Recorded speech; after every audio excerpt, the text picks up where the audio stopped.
Hello friends, कैसे हो आप सब। आई होप कि आप सब लोग अच्छे होंगे और अपनी प्रिपरेशन बहुत अच्छे से कर रहे होंगे। तो फ्रेंड्स, इस वीडियो में हम बात करने वाले हैं आपके सीडीपी के चैप्टर नंबर 6 के बारे में। लास्ट वीडियो में मैंने आपको चैप्टर नंबर 5 पढ़ाया था, लॉरेंस कोलबर्ग साहब के नैतिकता के सिद्धांत के बारे में, यानी कि आपके मॉरल डेवलपमेंट थ्योरी के बारे में। और आज इस वीडियो में हम पढ़ेंगे आपका थ्योरी ऑफ मल्टीपल इंटेलिजेंस, यानी कि आपके बहुबुद्धि के सिद्धांत के बारे में। और फ्रेंड्स, ये हमारा व्हाट्सअप नंबर है। मैं जो आपको वीडियोस में चैप्टर्स करवाता जा रहा हूँ, सीडीपी का कोर्स करवाता जा रहा हूँ, आप उनकी हर वीडियोस की पीडीएफ मुझसे फ्री में ले सकते हैं। व्हाट्सअप पे मैसेज कर दिया कीजिए कि सर मुझे ये वाली पीडीएफ, इस वीडियो का पीडीएफ चाहिए या फिर इस चैप्टर का पीडीएफ चाहिए। मैं आपको वहीं पर सेंड कर देता हूँ। काफ़ी बच्चों को मैं सेंड अब तक कर चुका हूँ और मैं इस चीज़ का 1 रुपया भी नहीं लेता। अगर मेरी वजह से एक बच्चे की भी हेल्प हो रही है तो वो मेरे लिए बहुत बड़ी बात है। ठीक है फ्रेंड्स, और जब तक एग्ज़ाम आपका नहीं हो जाता तब तक मैं आपको प्रिपरेशन करवाता रहूँगा। सबसे पहले मैं आपकी सीडीपी करवा रहा हूँ। सीडीपी कंप्लीट होने के बाद में आपकी ईवीएस स्टार्ट कर दी जाएगी और अब धीरे धीरे प्रैक्टिस सेट्स भी लगाया करेंगे। साथ में मिलकर पढ़ाई करेंगे, साथ में प्रिपरेशन करेंगे, आपकी प्रिपरेशन बहुत अच्छी हो जाएगी। ओके फ्रेंड्स, और जो मैं वीडियोस करवाता जा रहा हूँ ये सिर्फ आपके सीटेट एंड यूपीटेट से रिलेटेड है। कोई भी मैं आलतू फालतू की चीज़ नहीं करवा रहा हूँ। जो आपके सीटेट के एग्ज़ाम में आता ही आता है, सिर्फ वही चैप्टर्स आपको करवाए जा रहे हैं। इसलिए आप एक भी दिन की वीडियो को मिस मत कीजिएगा। मैं डेली वीडियोस डालता हूँ। बस कल संडे वाले दिन मैंने वीडियो नहीं डाली थी, कुछ काम था मुझे, इसलिए वीडियो नहीं डाल पाया। डेली शाम को 7 बजे वीडियोस डालता हूँ। आप किसी भी वीडियो को मिस मत कीजिए। वीडियोस को अच्छी तरह समझिए, पढ़िए और फिर मुझसे व्हाट्सएप पे नोट्स ले लीजिए और आप अपने हाथ से अपनी हैंड राइटिंग में नोट्स लिखिए और उनको याद करिए। आपकी प्रिपरेशन बहुत अच्छी होती जाएगी। तो चलिए फ्रेंड्स, आज की वीडियो को शुरू करते हैं। तो फ्रेंड्स, आज हम पढ़ने वाले हैं आपके चैप्टर नंबर 6 के बारे में, Gardner theory of multiple intelligence, यानी कि आपका बहुबुद्धि का सिद्धांत। ये आपका बहुबुद्धि का सिद्धांत किसने दिया था? गार्डनर साहब ने दिया था। देखिए, गार्डनर साहब ने आपका बहुबुद्धि का सिद्धांत दिया था। ये क्वेश्चन आपका डिक्टो आ जाता है बिल्कुल सीटेट एंड यूपीटेट में। लेकिन इस बार आपका ऑनलाइन एग्जाम है, इसलिए आपको एक एक पॉइंट को समझने की बहुत ज़्यादा ज़रूरत है। इस चैप्टर के एक एक पॉइंट को मैं आपको क्लियर समझाऊंगा, आप बस ध्यान से वीडियो देखते रहिए। तो चलिए देखते हैं सबसे पहले क्या लिखा हुआ है। भाई, बहुबुद्धि का सिद्धांत हावर्ड गार्डनर ने 1983 में दिया था। इनका पूरा नाम है हावर्ड गार्डनर। 1983 में इन्होंने ये सिद्धांत दिया था जिसमें उन्होंने 7 तरह की बुद्धि बताई थी। भाई, हावर्ड गार्डनर साहब ने 7 तरह की बुद्धि बताई थी। इनके अनुसार बुद्धि कोई एक तत्व नहीं है, बल्कि कई अलग अलग 2 प्रकार की बुद्धियों का अस्तित्व होता है। प्रत्येक बुद्धि एक दूसरे से स्वतंत्र रहकर कार्य करती है। भाई देखिए, बहुबुद्धि का सिद्धांत आपका हावर्ड गार्डनर ने 1983 में दिया था। 1 नंबर का क्वेश्चन तो आपका यहाँ से कंप्लीट हो गया। ठीक है, जिसमें उन्होंने 7 तरह की बुद्धि बताई थी। मतलब हम इंसानों के अंदर उन्होंने 7 तरह की बुद्धि बताई थी। इनके अनुसार बुद्धि कोई एक तरह का तत्व नहीं है, बल्कि कई अलग अलग प्रकार की बुद्धियों का अस्तित्व होता है। मतलब हमारी जो बुद्धि होती है, हमारी जो इंटेलिजेंस होती है, वो कई अलग अलग टाइप्स की होती है। उन टाइप्स को हम अब आगे पढ़ेंगे। प्रत्येक बुद्धि एक दूसरे से स्वतंत्र रहकर कार्य करती है। भाई, बुद्धि जो अलग अलग तरह की होती हैं वो अपनी अपनी जगह स्थायी होती हैं, मतलब कि स्वतंत्र होती हैं एक दूसरे से, और वो स्वतंत्र रहकर ही कार्य करती हैं। तो चलिए अब आगे देख लेते हैं गार्डनर की बुद्धियों के प्रकार, टाइप्स ऑफ इंटेलिजेंस। तो देखिए, सबसे पहला टाइप इन्होंने क्या बताया था? शाब्दिक भाषीय बुद्धि, यानी कि वर्बल लिंग्विस्टिक इंटेलिजेंस। ये गार्डनर साहब ने पहला प्रकार बताया था बुद्धि का। तो देखिए इसमें क्या है, इसके माध्यम से शब्दों और भाषाओं का ज्ञान होता है। जिन व्यक्तियों में इनका विकास ज़्यादा हो जाता है तो वे वकील, कवि, पत्रकार यानी कि रिपोर्टर ये सब बनते हैं। भाई देखिए, इसके नाम से ही आपको पता चल रहा होगा, शाब्दिक भाषीय बुद्धि। जिनको अपने शब्दों पर बहुत पकड़ होती है, जिनको अपने भाषा पर बहुत अच्छी पकड़ होती है।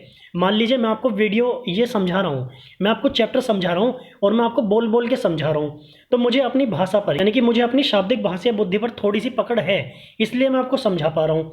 अब देखिए, वकील जो होते हैं वो कोर्ट में केस वगैरह लड़ते हैं, तो वो कितने ही घंटे तक, यानी कि 2 से 3 घंटे तक भी आराम से बहस कर सकते हैं दूसरे वकील से। ठीक है, ऐसे ही कवि होते हैं, वो भी कंटिन्यू बोल सकते हैं। अब मान लीजिए कहीं किसी जगह पर कोई केस हो गया, भाई वहाँ पर सबसे पहले मीडिया कर्मी पहुँच जाते हैं, यानी कि पत्रकार चले जाते हैं, और वो उस रिपोर्ट के बारे में कंटिन्यू 1 से 2 घंटे तक बोलते रहते हैं, क्योंकि उनकी जो शाब्दिक भाषीय बुद्धि है वो बहुत स्ट्रॉन्ग है, जो उनकी वर्बल लिंग्विस्टिक इंटेलिजेंस है वो बहुत स्ट्रॉन्ग है। इसलिए ऐसे लोग क्या बनते हैं? वो वकील बनते हैं, कवि बनते हैं, पत्रकार आदि बनते हैं। आई होप कि आपको यहाँ तक समझ में आया होगा। चलिए दूसरी बुद्धि के प्रकार पे चलते हैं। दूसरी बुद्धि का प्रकार इन्होंने बताया था आपके हावर्ड गार्डनर साहब ने, तार्किक गणितीय बुद्धि यानी कि लॉजिकल मैथमेटिकल इंटेलिजेंस। तो देखिए फ्रेंड्स, इसके नाम से ही आपको पता चल रहा होगा इसमें गणितीय आ रहा है, यानी कि तार्किक गणितीय बुद्धि, जिनका मतलब कि कैलकुलेशन करने पे यानी कि मैथ से संबंधित समस्याओं को हल करने में बहुत ज़्यादा विकास जिनका बुद्धि का होता है। तो देखिए इसमें क्या लिखा हुआ है, इसमें तार्किक योग्यता यानी कि मैथ कैलकुलेशन अधिक हो जाती है। ठीक है, कि किसी किसी का माइंड रहता है ना कि वो अपने मन मन में ही टेबल याद कर लेते हैं या फिर किसी भी प्रॉब्लम को सोल्व कर देते हैं, किसी भी कितने मतलब ये बोल दो कि भाई इतने की इतने से गुणा कर दे, तो वो तुरंत आपको गुणा करके बता देगा। तो उनका जो इंटेलिजेंस पावर होती है वो काफ़ी स्ट्रॉन्ग होती है। तो जिन व्यक्तियों में इनका विकास अधिक होता है तो वे अकाउंटेंट बनते हैं, बैंकर बनते हैं, साइंटिस्ट आदि बनते हैं। देखिए बहुत सिंपल सा है, आप ध्यान से समझना। तार्किक गणितीय बुद्धि यानी कि जिनका गणितीय बुद्धि में थोड़ा ज़्यादा विकास होता है तो वो अकाउंटेंट, बैंकर, साइंटिस्ट बनते हैं। भाई बैंकर में भी आपको कैलकुलेशन ही करनी है, पैसों के लेन देन का हिसाब किताब रखना है। तो ऐसे लोग अकाउंटेंट बनते हैं, बैंकर बनते हैं, साइंटिस्ट बनते हैं, जिनके अंदर तार्किक गणितीय बुद्धि ज़्यादा होती है, यानी कि लॉजिकल मैथमेटिकल इंटेलिजेंस। तो ये हो गई आपके दूसरे प्रकार की बात। अब चलते हैं तीसरे पे। तीसरी बुद्धि का प्रकार आपका है स्थानिक बुद्धि यानी कि स्पेशल इंटेलिजेंस। तो देखिए इसमें नाम में ही आपको स्थान दिख रहा है, यानी कि स्थानिक बुद्धि, जिन लोगों को स्थान की बहुत ज़्यादा नॉलेज होती है, मतलब किसी जगह पर किस तरीके से यूज़ करना है किसी जगह का, इस चीज़ की नॉलेज होती है। तो देखिए यह बुद्धि जगह, अंतरिक्ष, मानसिक कल्पनाओं से संबंधित होती है।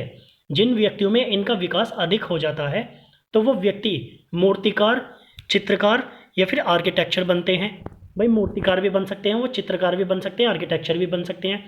मूर्तिकार देखिए कितनी सुंदर सुंदर और इतनी हार्ड मूर्तियाँ जो हमें देखने में भी इतनी कठिन लगती हैं कि न जाने कैसे बनाई होंगी, वो उनको जरा से सामान में ही बना देते हैं।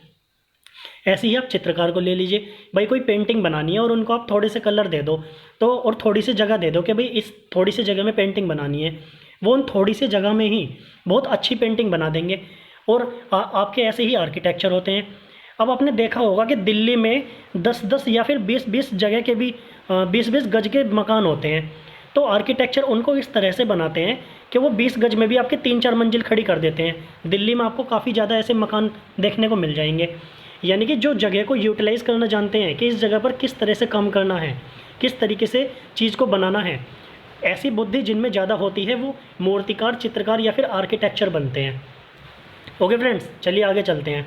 चौथे प्रकार आपका बुद्धि का क्या बताया था गार्डनर साहब ने, शारीरिक गतिक बुद्धि यानी कि बॉडीली काइनेस्टिक इंटेलिजेंस।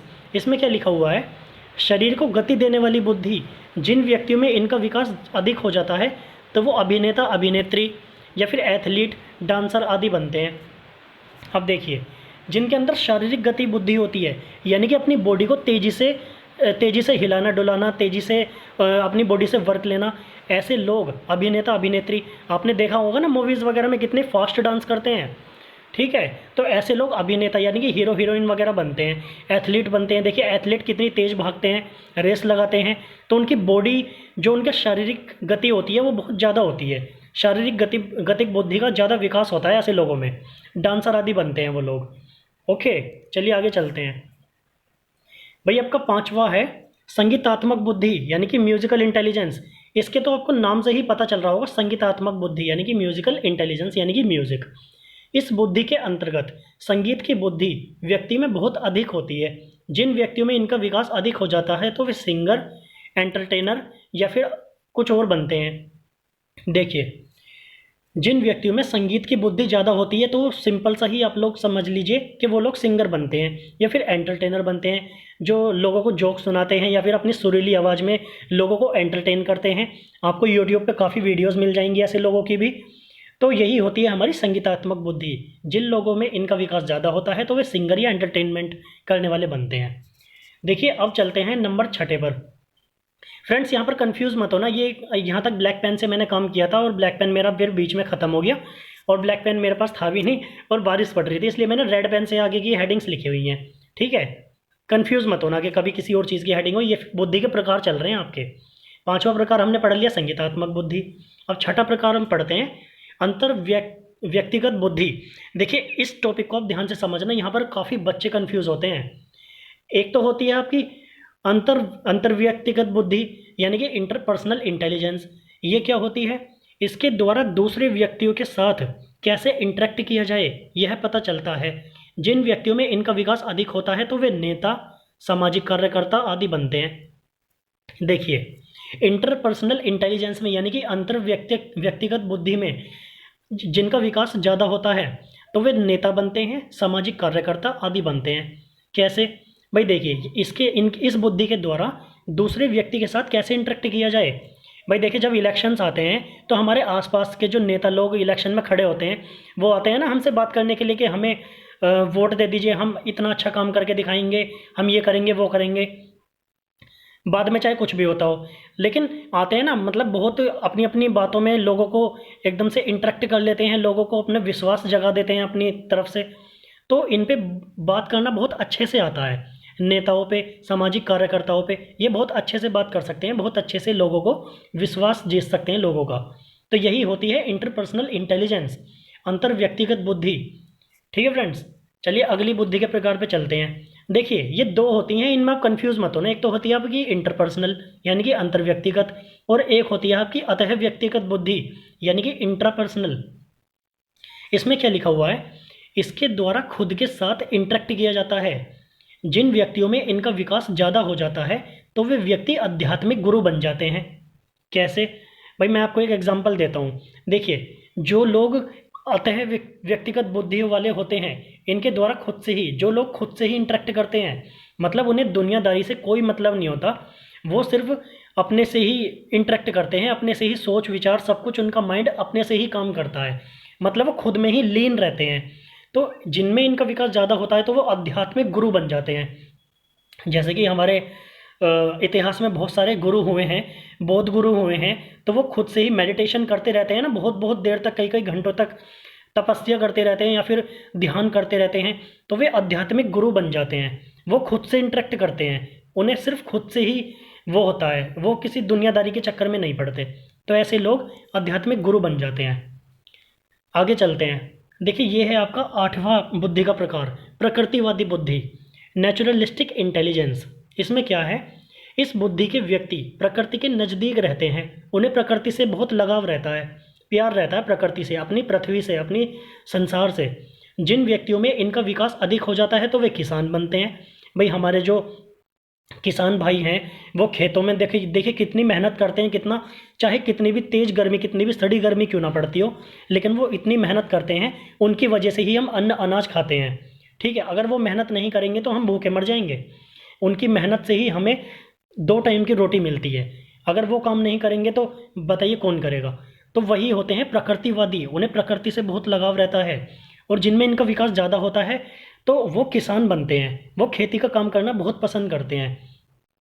ठीक है फ्रेंड्स, चलिए आगे चलते हैं। 9वां आपका बुद्धि का प्रकार है अस्तित्ववादी बुद्धि यानी कि एग्जिस्टेंशियल इंटेलिजेंस। अस्तित्ववादी बुद्धि कौन सी होती है? भाई इस बुद्धि के व्यक्ति हर चीज़ के अस्तित्व के बारे में सोचते हैं। मतलब कोई चीज़ है, किसी भी चीज़ के बारे में वो सोच विचार शुरू कर देते हैं करना। जैसे हम इस दुनिया में क्यों आए हैं, ठीक है, भगवान कौन है। जिन व्यक्तियों में इनका विकास अधिक होता है तो वे साधु संत और फिलोसफर बनते हैं। देखिए, जिन व्यक्तियों में इनका विकास अधिक हो जाता है तो वे साधु संत बनते हैं ना। साधु संत हमेशा ऐसी चीज़ों में ही रहते हैं, हर चीज़ के अस्तित्व को जानने की चाह रखते हैं। भगवान कौन है, भगवान को कैसे देखा जाए, भगवान को कैसे प्राप्त किया जाता है, या फिर हम इस दुनिया में क्यों आए हैं, हमारा क्या अस्तित्व है, हम क्या करने आए हैं इस दुनिया में। तो ऐसे बुद्धि वाले लोग, ऐसी तीव्र बुद्धि वाले लोग, अस्तित्व बुद्धि जिनमें होती है, तो वे साधु संत और फिलोसफर बनते हैं। फिलोसफर भी इन्हीं चीज़ों में रहते हैं, किसी भी चीज़ को जानने के इच्छुक रहते हैं, किसी भी चीज़ के अस्तित्व के बारे में अपना समय बिताते हैं। तो यही होते हैं अस्तित्व बुद्धि वाले लोग। ओके फ्रेंड्स, तो फ्रेंड्स ये चैप्टर आपका यहाँ पर कंप्लीट हो चुका है। ये चैप्टर बहुत छोटा सा चैप्टर था, और देखिए जितने भी मैं आपको वीडियोस में चैप्टर करवा रहा हूँ ये आपको छोटे लग रहे होंगे, लेकिन यहाँ से भर भर के क्वेश्चन आते हैं। सीटेट में आपको इस तरीके से घुमा के क्वेश्चन देते हैं कि आप कंफ्यूज हो जाएंगे। इसलिए चैप्टर्स खत्म करवाने के बाद में मैं आपकी प्रैक्टिस सेट लगाने स्टार्ट कर दूंगा, आपको हर तरह के क्वेश्चन करवाऊंगा, ताकि आपको क्वेश्चन पेपर में कोई भी दिक्कत ना हो, और आप वीडियोस को देखकर चैप्टर समझ लिए तो आप क्वेश्चन आंसर को आराम से कर देंगे।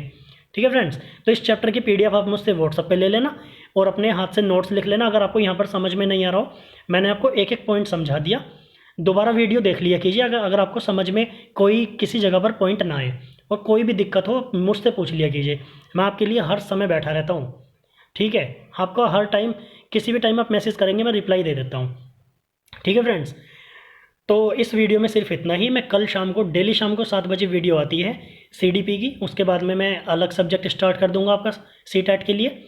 तो डेली शाम को 7 बजे आप वीडियो देख लिया कीजिए और मैं मिलता हूँ अब आपसे कल की वीडियो में। तब तक के लिए बाय बाय, टेक केयर, आप खुश रहिए, मेहनत करते रहिए, सक्सेस हो जाइए और फर्स्ट अटैम्प्ट में अपने CTET या कोई भी एग्ज़ाम हो उसको क्लियर कीजिए। मैं बस यही चाहता हूँ।